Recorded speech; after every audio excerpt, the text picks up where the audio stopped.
Capítulo 1 de Jonas. Nossa exposição será somente o verso 17. Mas vamos ler o capítulo todo. A palavra do Senhor veio a Jonas, filho de Amitai, dizendo: Levante-se e vá à grande cidade de Nínive e pregue contra ela, porque a sua maldade subiu até a minha presença. Jonas se levantou, mas para fugir da presença do Senhor, para Tarsis. Desceu a Jope e encontrou um navio que ia para Tarsis. Pagou a passagem e embarcou no navio para ir com eles para Tarsis, para longe da presença do Senhor. Mas o Senhor lançou sobre o mar um forte vento e levantou-se uma tempestade tão violenta que parecia que o navio estava a ponto de se despedaçar. Então os marinheiros ficaram com medo e clamavam cada um ao seu Deus. Lançaram no mar a carga que estava no navio para que ele ficasse mais leve. Jonas, porém, havia descido ao porão do navio e ali havia se deitado e dormia profundamente. O capitão do navio se aproximou de Jonas e lhe disse: O que está acontecendo com você? Agarrado no sono? Levante-se, invoque o seu Deus. Talvez assim esse Deus se lembre de nós, para que não pereçamos. Os marinheiros diziam uns aos outros: Vamos lançar sortes para descobrir quem é o culpado deste mal que caiu sobre nós. Lançaram sortes, e a sorte caiu sobre Jonas. Então lhe disseram: Agora nos diga, quem é o culpado por este mal que nos aconteceu? Qual é a sua ocupação? De onde você vem? Qual a sua terra? E de que povo você é? Jonas respondeu: Eu sou hebreu e temo o Senhor, o Deus do céu, que fez o mar e a terra. Então os homens ficaram com muito medo e lhe perguntaram: O que é isso que você fez? Pois aqueles homens sabiam que Jonas estava fugindo da presença do Senhor, porque ele lhes havia contado. Então lhe perguntaram: O que devemos fazer com você para que o mar se acalme? Disseram isto porque o mar ia se tornando cada vez mais tempestuoso. Jonas respondeu: Peguem-me e me lancem no mar, então o mar ficará calmo, porque eu sei que por minha causa esta grande tempestade caiu sobre vocês. Em vez disso, os homens remavam, esforçando-se por alcançar a terra, mas não podiam, porque o mar ia se tornando cada vez mais tempestuoso contra eles. Então clamaram ao Senhor e disseram: Ó Senhor, rogamos-te que não nos deixes perecer por causa da vida deste homem, e não faças cair sobre nós este sangue inocente, porque tu, Senhor, fizeste o que foi do teu agrado. Em seguida, os marinheiros pegaram Jonas e o lançaram no mar, e a fúria do mar se acalmou. Então esses homens temeram muito o Senhor, ofereceram sacrifícios ao Senhor e fizeram votos. Verso 17. O Senhor ordenou que um grande peixe engolisse Jonas, e Jonas esteve 3 dias e 3 noites no ventre do peixe. Ó Deus, quão glorioso, ó Deus, tu és, e quão soberano tu és, ó Deus. Nós estamos vendo isso em Jonas, e quão maravilhoso tem sido, Senhor, aprender de ti. Encerrando hoje esta parte introdutória do livro. Então, Senhor, nos ensina mais uma vez, nos mostra as tuas verdades e planta essas verdades em nossos corações, Senhor, e faz brotar para a glória do teu santo nome. Abre os nossos ouvidos, o nosso entendimento, desfaz a nossa ignorância, Senhor, e nos faz de fato verdadeiros servos para a glória do teu santo nome. Amém. Poder sentar, irmãos.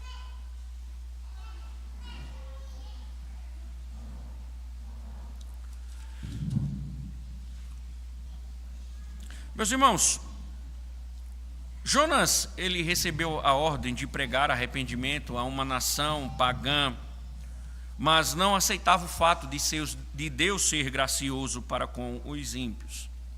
Então, decidiu fugir para longe de Deus. É isso que a narrativa sempre vem nos mostrando. E nós vimos no capítulo 1, a nossa leitura, justamente para lembrarmos que sua vida era só descer. Desceu a Jope, desceu ao porão, lá dormiu. E temos visto o quanto Jonas era insensível, mesmo quando estava desobedecendo ao Senhor. Mas, em dado momento, a sorte foi lançada e, como nós vimos, Jonas desceu até as profundezas do mar, ou melhor dizendo, da morte. Jonas quer nos mostrar, irmãos, esse primeiro embate, né, esse primeiro ponto, ou o primeiro capítulo. Esse é um trajeto de todos aqueles que se revoltam contra Deus. Esse é sempre o caminho. Há um percurso, um declínio natural para aqueles que aceitam, concordam, se submetem à ideia de se rebelar contra o Senhor, de fugir da face do Senhor. E quando o primeiro passo é dado contra o Senhor, o final é abismo. O ponto final é o abismo. Porque, irmãos, a desobediência, ela sempre, quando ela não é remediada, quando ela não é tratada, ela sempre nos impulsiona para o mais fundo possível. Ela sempre vai nos levar a um fundo, a uma desgraça, ao fundo do poço. E quão terrível, irmãos, é cair no fundo do poço quando o próprio Deus nos empurra. Quão terrível é cair no fundo do poço quando o próprio Deus nos empurra. E neste caso, irmãos, Jonas, depois de sua deliberada desobediência, se encontra num abismo. Jonas se encontra agora num abismo.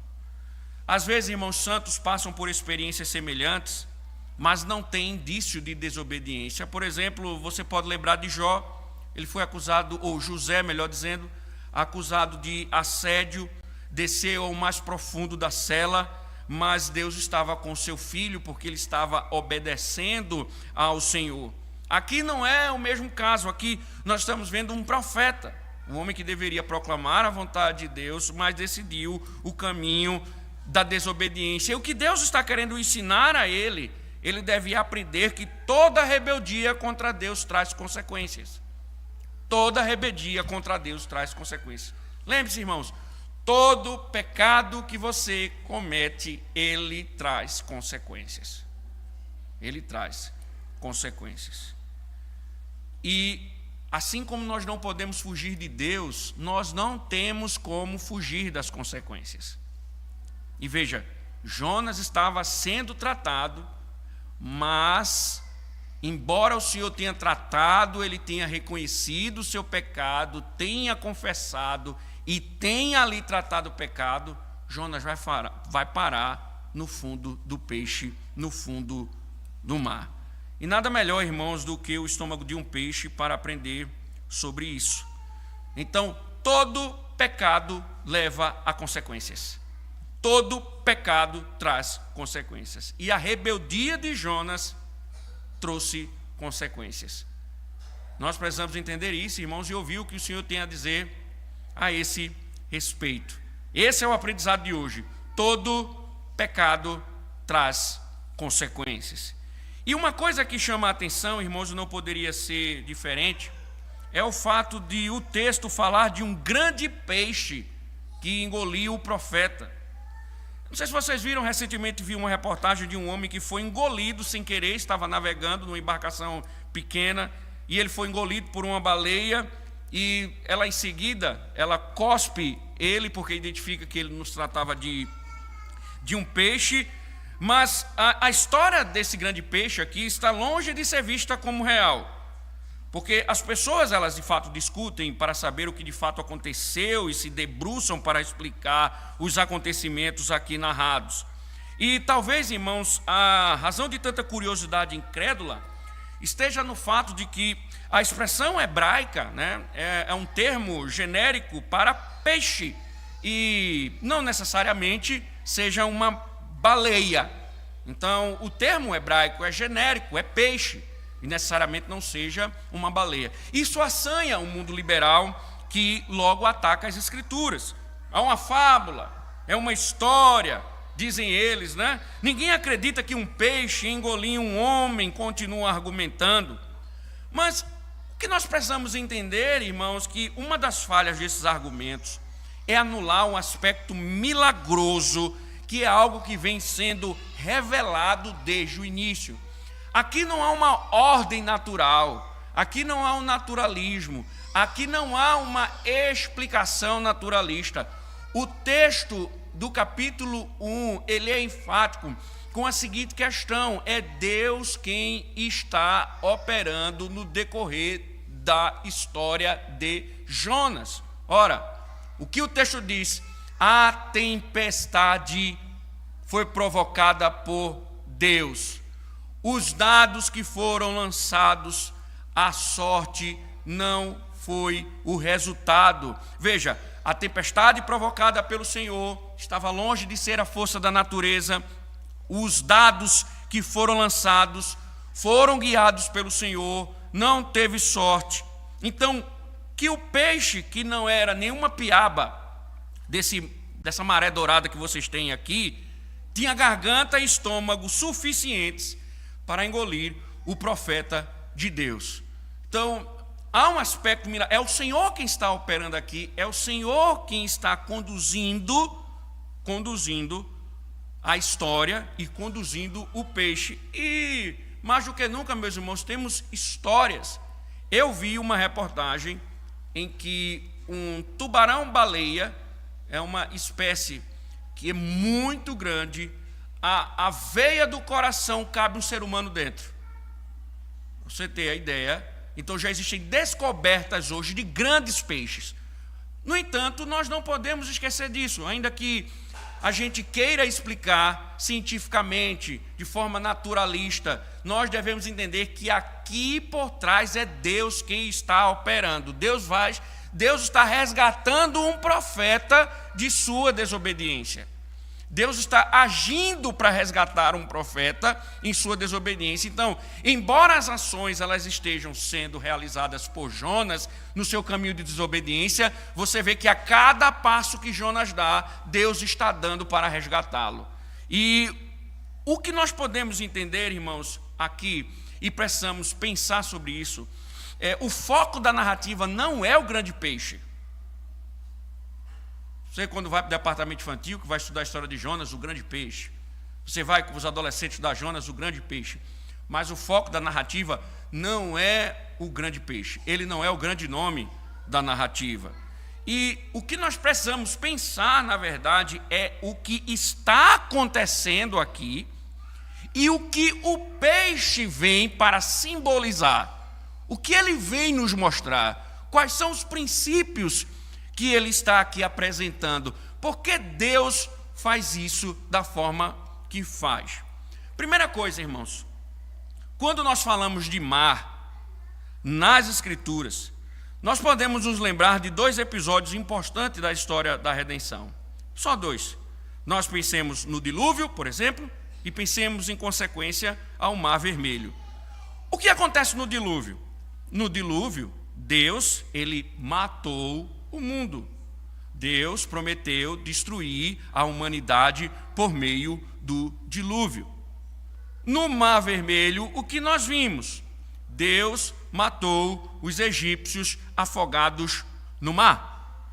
Se você fizer uma teologia bíblica, você perceberá que o mar ela tem essa figura de matar, de engolir, de destruir, de ceifar as vidas. Então, o mar é visto numa teologia bíblica como sendo o poder da morte. As águas do mar representam o poder da morte. Veja que em Apocalipse capítulo 20, abra comigo rapidamente, Apocalipse capítulo 20.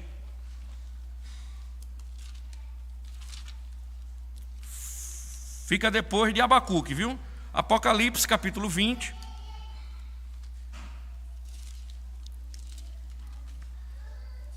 Veja o que diz o verso 13. Veja o que diz o verso de número 13.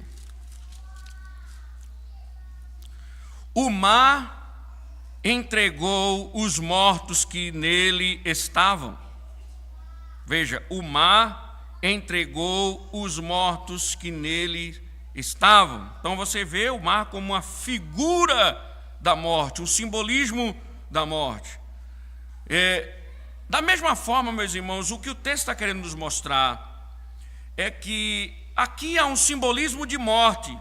Jonas, esse evento de um grande peixe, está simbolizando o peixe que engole no mar o desobediente. Isso é símbolo da morte. Vá comigo para Isaías 27. Isaías 27, abra comigo e leia. Acompanhe a leitura, Isaías 27, verso de número 1.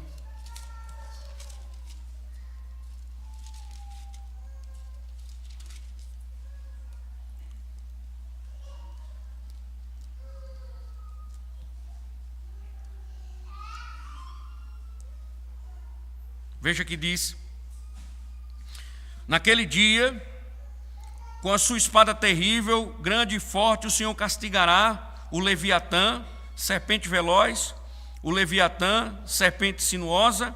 Ele matará o monstro que está no mar. Nota, irmãos, veja o simbolismo, né?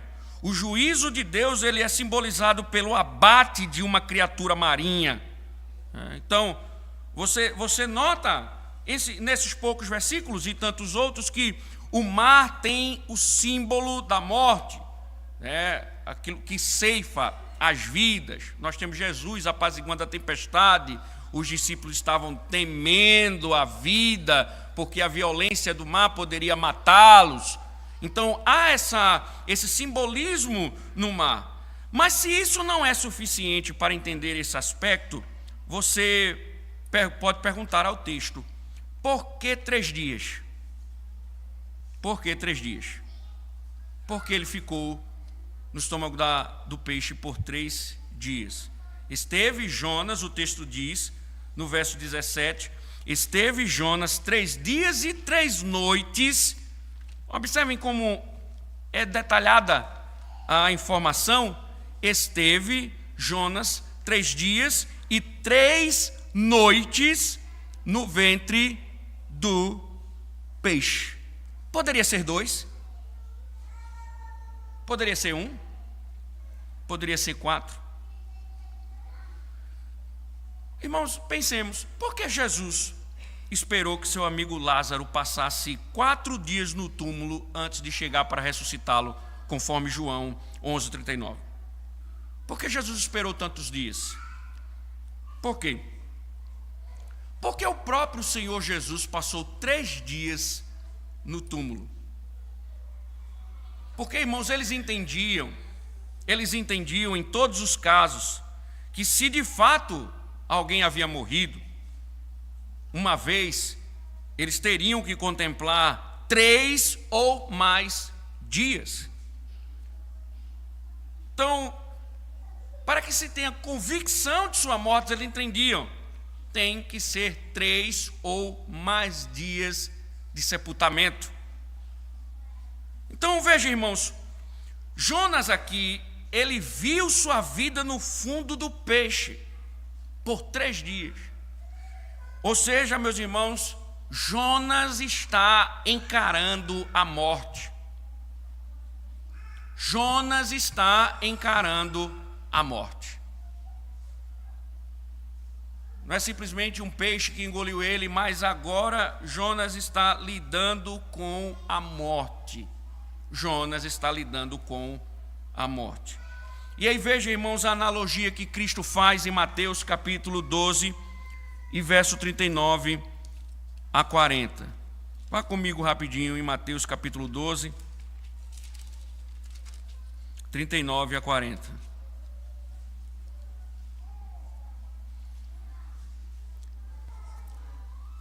Veja: mas ele respondeu: uma geração perversa e adúltera pede o sinal, mas nenhum sinal lhe será dado senão do profeta Jonas. Porque assim como Jonas esteve 3 dias e 3 noites no ventre do grande peixe, assim o Filho do Homem estará 3 dias e 3 noites no coração da terra. Veja, meus irmãos, a aplicação de Cristo ao evento com Jonas, registrado em Jonas, é uma aplicação clara. A morte de Jonas, assim como ele ficou 3 dias e 3 noites, prefigurou os dias da morte de Cristo, que sofreria no túmulo após a crucificação por nossos pecados. Então, não é simplesmente um Jonas sendo engolido por um peixe. Aquilo ali é o símbolo de sua morte. Aquilo ali é o símbolo de que ele morreu.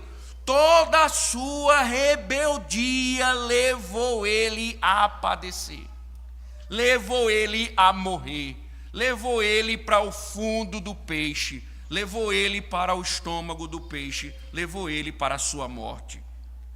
Isto é, irmãos, o que o texto está nos mostrando é que a sequência de ações de Jonas o levaram à morte. Sabe por quê, irmãos? Lembrem-se, existem formas no Antigo Testamento do Senhor ensinar alguns princípios. E aqui o Senhor está ensinando uma coisa: o fim do juízo de Deus é a morte. Deus está julgando o profeta até que ele para no fundo do peixe.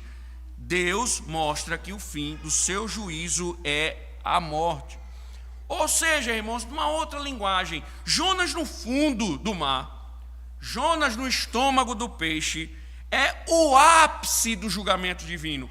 O julgamento que começou com uma tormenta, uma tempestade, que vem com dados, que vem com todo aquele processo que nós já temos conhecimento, ganha o seu ápice, lançando ele no estômago do peixe.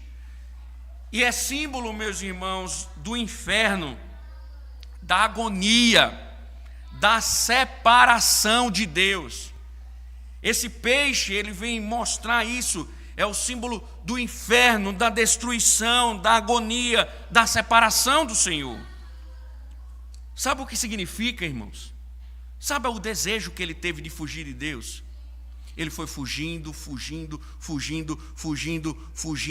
andando em desobediência e inconsequente, e estava ali, e foi para o fundo do barco, dormiu, um sono profundo, e não se preocupou com a desobediência. Seu desejo de fugir de Deus, de andar em desobediência, lhe levou à morte. Jonas, irmãos, queria escapar de Deus e encontrar um lugar. Veja, ele queria escapar de Deus e encontrar um lugar que pudesse concretizar seu desejo, mas acabou nas profundezas de um peixe. Era a realização do seu sonho, fugir de Deus, e acabou na morte. Você quer fugir de Deus? Você deseja continuar rebelde? Tem descido e fugido dos meios de graça, do chamado arrependimento, da tratativa do Senhor, da quantidade das vezes que o Senhor fala com você, fala do seu pecado, lhe chama o arrependimento, mas você tem fugido, continua fugindo de Deus, se ausentando do culto, se privando da pregação, dos meios de graça, dos sacramentos. E os dias passam, você continua fugindo. Deixa eu lhe dizer uma coisa: Deus tem um lugar preparado para que aqueles que querem fugir de Deus realizem seus sonhos. O inferno. Essa é a linguagem bíblica, irmãos. O inferno é um lugar de separação, de abandono definitivo. Eu quero convidar você, por exemplo, a leitura de 2 Tessalonicenses, capítulo 1. Veja como Paulo usa a linguagem. Lembre-se que Jonas está fugindo da face do Senhor. Veja o que Paulo diz na sua segunda epístola aos Tessalonicenses, capítulo 1, verso número 9. Veja que coisa impressionante, irmãos, a linguagem de Paulo. Veja, vamos ler do verso 8, que diz assim: em chama de fogo, tomando vingança contra os que não conhecem a Deus e contra os que, veja, tem aqueles que não conhecem a Deus e não obedecem ao Evangelho de nosso Senhor Jesus Cristo. Olha a linguagem de Paulo. Estes sofrerão penalidade de eterna destruição, banidos da face do Senhor e da glória do seu poder. Notem, irmãos, a linguagem de Paulo. Aqueles que vivem em desobediência, que não amaram o Senhor, que não andaram conforme o Evangelho, serão banidos da face do Senhor. Jesus Cristo fala em Mateus 25 que o inferno é o lugar do diabo e seus anjos, onde o Senhor colocará o diabo e os seus anjos para serem atormentados, e diz que ali é o lugar daqueles que desobedecem ao Senhor. Jonas queria fugir de Deus, fugiu de Deus, e como consequência Deus realizou o seu sonho, levou ele para o fundo do peixe, levou ele para a morte. Deus tem, irmãos, preparado um lugar para todos aqueles que querem fugir de Deus. Nós devemos pensar nisso. Se nós queremos fugir de Deus, se nós estamos fugindo de Deus, se nós estamos caminhando em desobediência, fugindo de Deus, nós não queremos ouvir a voz do Senhor, não queremos ouvir os conselhos do Senhor, não queremos ouvir a providência, que muitas vezes nos alerta, o Senhor tem um lugar preparado para você. E esse lugar se chama o inferno. Jonas começou a conhecer isso. Jonas provou isso. Jonas experimentou isso. Existe, meu irmão, um lugar preparado para aqueles que querem progredir na desobediência. Você quer continuar fugindo de Deus? Deus está falando ao seu coração, Deus está dirigindo a você sua vontade, a sua palavra. Você quer continuar? Continue, porque Deus tem um lugar preparado para você. Mas uma coisa também, irmãos, importante, óbvia, como consequência, é que isso aqui é o juízo de Deus e simboliza o fim. Simboliza o fim. Como Jonas sobreviveria nas profundezas do mar? Como? Porque a morte, irmãos, o inferno é o símbolo do fim. Por isso que as Escrituras sempre alertam que nós devemos viver enquanto há luz, nós devemos andar, procurar o Senhor enquanto há vida, porque depois que a morte chega, acabou. Quando a morte bate a porta, quando, parafraseando Cazuza, damos com a face da morte, acabou. É o fim. É o ponto final. Porque a linguagem bíblica é que aqueles que são sepultados, aqueles que são lançados na morte, sem Cristo, em desobediência, eles não voltam mais. É o fim de tudo. E muitas vezes nós esquecemos disso, irmãos. Por isso que as Escrituras nos alertam com relação à nossa forma de viver, a forma como nós agimos, porque um dia nós iremos lidar com a morte.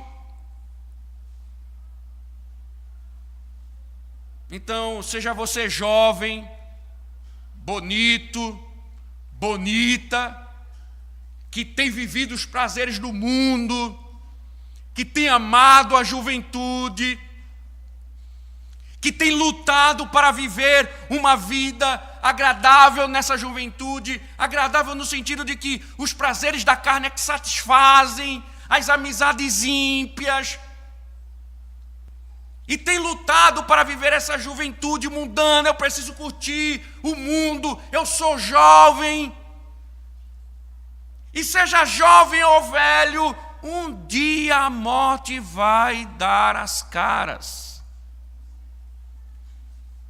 Um dia a morte vai chegar. E o que vai ser depois? Porque é o fim. Na história do rico e Lázaro, o rico disse: eu estou padecendo. Abraão disse: nem os que estão aqui podem passar para o seu lado, nem você pode passar para o lado de cá. Está definido o seu destino. É irreversível. Jonas chega ao fundo do poço, irmãos, como símbolo disso, do julgamento de Deus sobre a vida dele. Enfrentou a morte e definitivamente viu o seu desejo ser cumprido. Estava no abismo, sem esperança, e a morte era uma realidade. Irmãos, não vai adiantar chorar no inferno.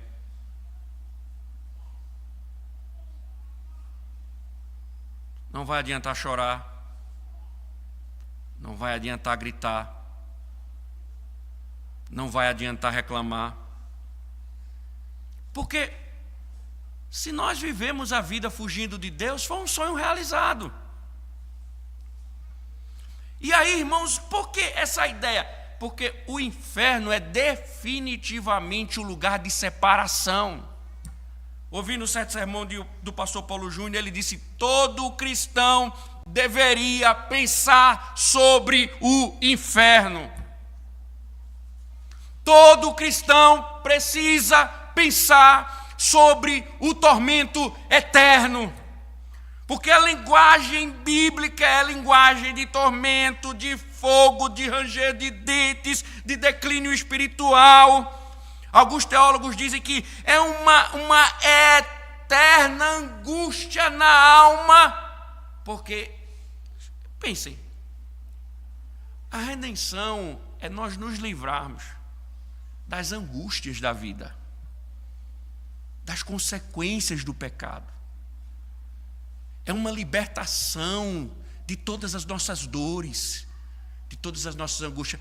Aí já pensou, você para no inferno e você não ficará livre disso para sempre. Sua alma viverá angustiada. Para sempre você estará longe de Deus. Para sempre suas dores continuarão. Para sempre. Aí você, eu falto o dia do Senhor porque eu estou doente, é todo domingo eu tenho doença, todo domingo eu tenho desculpa, pronto. No inferno você vai passar a eternidade doente.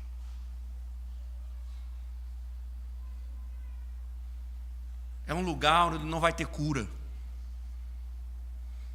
Porque é um lugar definitivamente separado do Senhor. E quão terrível é. O rico disse: por favor, ressuscite alguém e vá à minha família dizer onde eu estou, para que eles não venham para cá. Abraão, me ajude.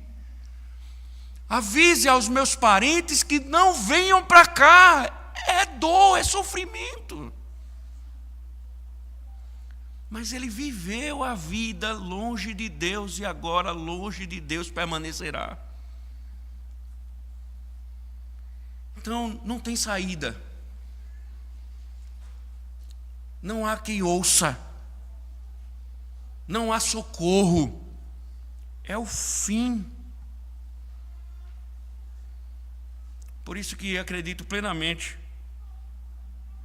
no que Paulo Júnior enfatizou: todo cristão deveria pensar sobre o inferno. Jesus foi o que mais falou sobre o inferno para alertar o seu povo. Inferno faz parte das Escrituras. Nós deveríamos pensar sobre ele, porque é melhor pensarmos agora do que vivermos nele. É duro, irmãos, tudo isso. E foi duro para Jonas também. Foi duro para Jonas. Veja, irmãos, o caminho da desobediência. Prestem atenção. O caminho da desobediência. Um homem que foi levantado no Reino do Norte para proclamar a graça de Deus em meio a uma nação rebelde, levantado por Deus para anunciar a bondade de Deus, um profeta de Deus, por desobediência acabou na morte. Veja, irmãos, ninguém escapa disso. Eu sou filho do pastor, eu sou filho do presbítero, eu sou filho do irmão mais antigo da igreja, o dinossauro da igreja, o pterodátilo da igreja. Eu sou muito nova ainda, eu tenho pouca idade, isso não vai acontecer comigo. Eu sou muito jovem ainda, muito bonita, muito bonito, nada disso vai acontecer. Irmãos, não poupará ninguém. O profeta de Deus sentiu isso. Isso é muito duro, não é?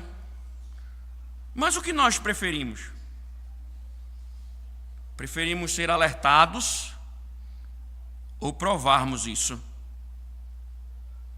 Preferimos sermos alertados ou sentenciados?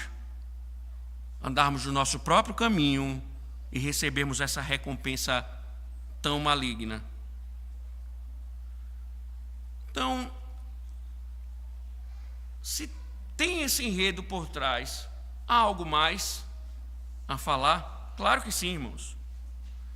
Porque ao mesmo instante que esse peixe vem a simbolizar a morte, o fim de Jonas, a decadência, o ápice do julgamento de Deus, também, irmãos, há um gracioso sinal da graça divina. Há um gracioso sinal da graça divina. Porque, veja, quem enviou o peixe? Quem guiou o peixe para que ele estivesse no lugar certo, na hora certa, com um apetite certo?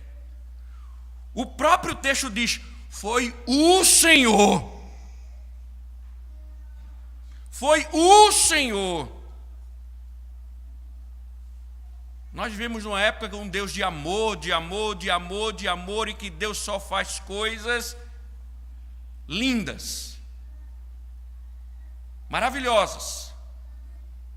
Por isso tem gente que olha para a Escritura do Novo Testamento e diz assim: o Deus do Antigo é diferente do Novo. O Deus do Antigo parece o pastor de Parque Dourado, brabo, bruto. O Deus do Novo não, parece o pastor de Guadalajara. São deuses diferentes. Um é mais amor, paz e amor, sulfe. O outro não, o outro é mais duro, Mas Deus aqui foi duro, irmãos. Veja, foi Deus que ordenou, disse: a ordem aqui é que Deus deu ordem ao peixe: vá e engula o profeta. O tempo todinho é Deus levantando a tempestade, jogar os dados. Deus deu o resultado. Mantiveram Jonas dentro do barco. Deus foi intensificando a tempestade, até que lançaram Jonas. Deus deu ordem ao peixe, lançou Jonas no fundo do peixe. Qual é a diferença, então? É que esse julgamento aqui, irmãos, é gracioso. É um julgamento gracioso, porque é Deus agora salvando o seu servo. O capítulo 2, irmãos, é um dos melhores e mais belos capítulos da Escritura. Nós veremos isso a partir do domingo. A oração de Jonas é de quebrar o coração. Porque Deus estava julgando ele para salvá-lo. Era a graça de Deus também em meio ao julgamento. Sabe por que, irmãos, sofremos as consequências do nosso pecado nesta vida? Porque Deus não quer que você sofra essas consequências na eternidade. Deus quer que você sofra aqui, para que você não sofra essas consequências da eternidade. Por isso Ele quer que você entenda uma coisa que Ele está ensinando a Jonas. Quão danoso é fugir de Deus. Quão danoso é continuar no pecado. Quão danoso é para a vida desobedecer a Deus. Ninguém sai ileso desse caminho. Ninguém sai ileso quando o assunto é rebelar-se contra Deus. Ele quer então ensinar isso para que você se volte para o Senhor, que é isso que Jonas vai fazer. Jonas vai agora voltar. Deus está tratando ele vai se tornar novamente o profeta do Senhor. Por isso, por que eu sofro aqui? Porque sua alma precisa ser afligida aqui para que ela não seja afligida na eternidade. Você precisa ser atormentado aqui para que o seu tormento não seja eterno. Você precisa apanhar aqui, ser disciplinado aqui, para que você não seja disciplinado na eternidade. E por que ele faz isso, irmãos? Nós, às vezes, eu confesso, eu gosto de sofrer, porque as mensagens que eu mais gosto de ouvir são aquelas que me colocam no canto da parede. São aquelas que confrontam os meus pecados. Eu já ouvi sermão de eu chamar o pastor assim e dizer: pastor, se o senhor faz o convite, eu te ido lá para frente me ajoelhar. Porque eu estou com dúvida agora se eu sou crente. Sabe por que, irmãos, eu gosto disso? Porque eu sei que é um Deus gracioso querendo me salvar dos meus pecados. Eu sei que é um Deus querendo me libertar das minhas mazelas. É um Deus gracioso me chamando a um arrependimento para que eu ande diante dele, para que eu não pereça.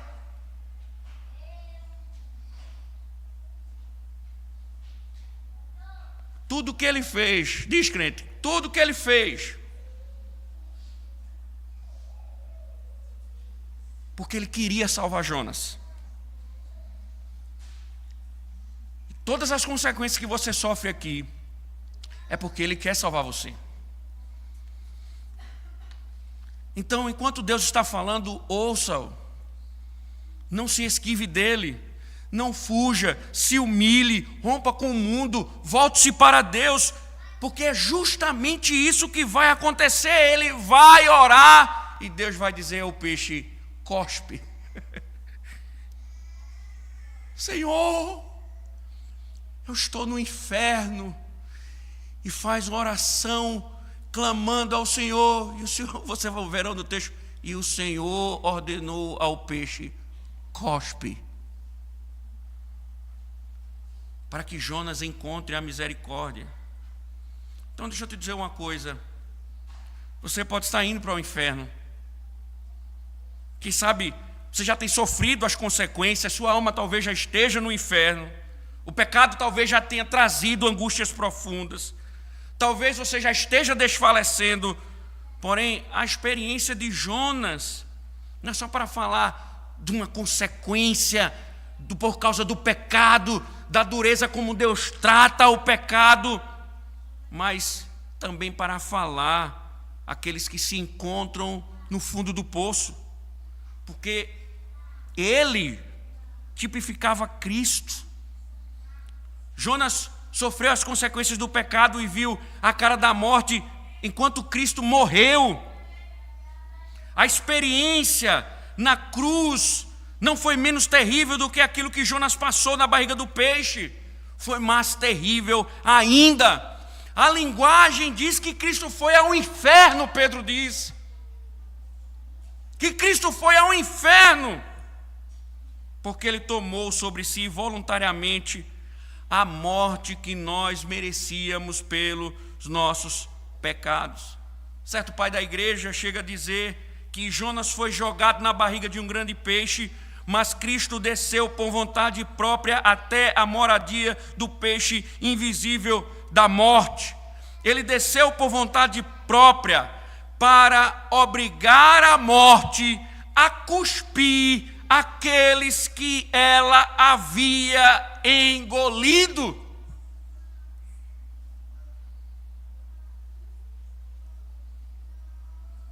Jonas vem simbolizar, irmãos, aquele que nos livra da morte, aquele que nos livra do inferno, aquele que nos liberta do poder do pecado. A esperança que não temos quando andamos em desobediência. Então, irmãos, veja, como Jonas, cada pecador segue um caminho de pecado que só pode levar para a perdição da morte. Mas em sua graça, Jesus sofreu essa morte em nosso lugar na cruz. Assim como a morte de Jonas nas profundezas afastou a tempestade dos marinheiros, a cruz vem remover a ira de Deus dos nossos pecados. Então veja, em vez de desobedecer a Deus, eu devo buscá-lo. Eu devo me voltar para Ele, porque é uma consequência lógica. O pecado vai levar à morte e o inferno. A única maneira, irmãos, de fugir disso é Cristo, é nos voltando para Deus.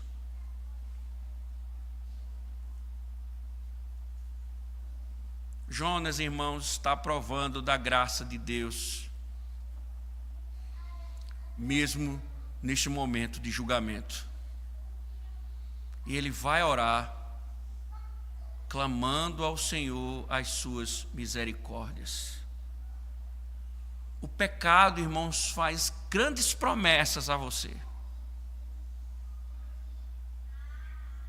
Mas uma promessa ele não pode cumprir,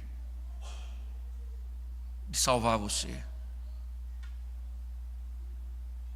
Nunca o pecado salvará você. Você precisa de um redentor. Você precisa se voltar para Deus, o único capaz de lhe salvar. Jonas teve que aprender isso no fundo do peixe. Você vai aprender isso quando? Quando? Quando você vai aprender isso? Você não precisa das promessas falsas do pecado. Quando você vai aprender isso?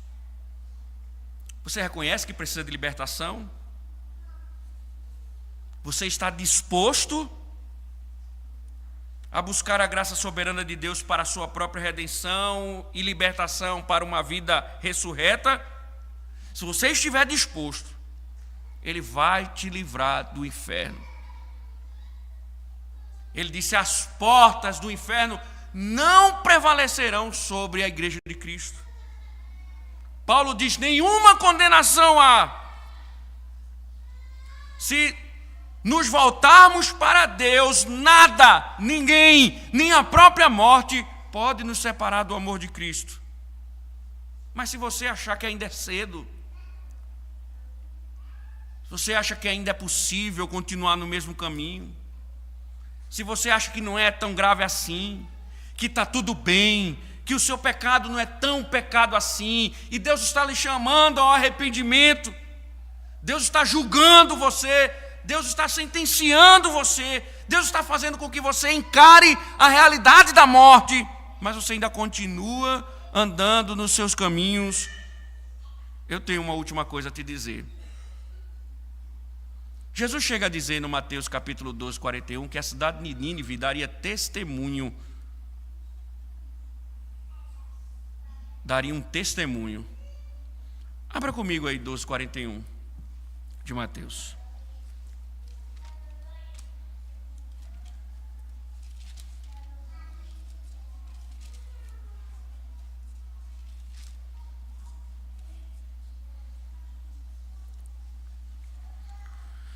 Ninivitas se levantarão no juízo com essa geração e a condenarão, porque se arrependeram com a pregação de Jonas, e aqui está quem é maior do que Jonas. Sabe o que Jesus está dizendo de forma rápida? Veja, uma cidade recebeu uma pregação menos iluminada, receberam o evangelho figurado, receberam o evangelho em símbolos,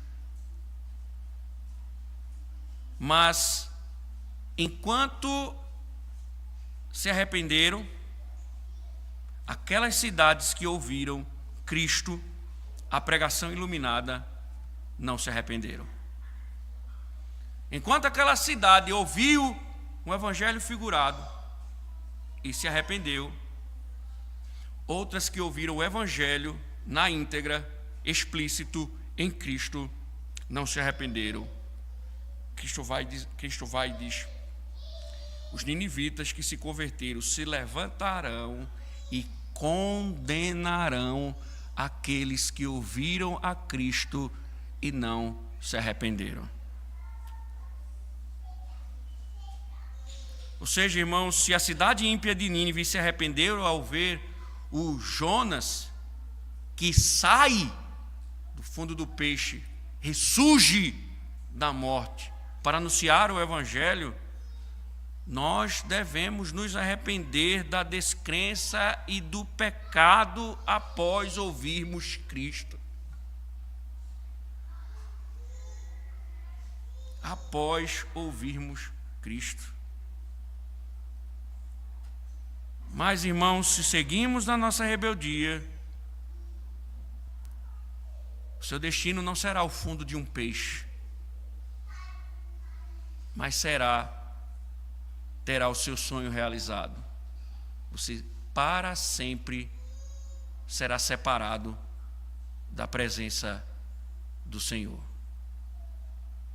Jonas não, como nós vimos, está sendo tratado pelo Senhor.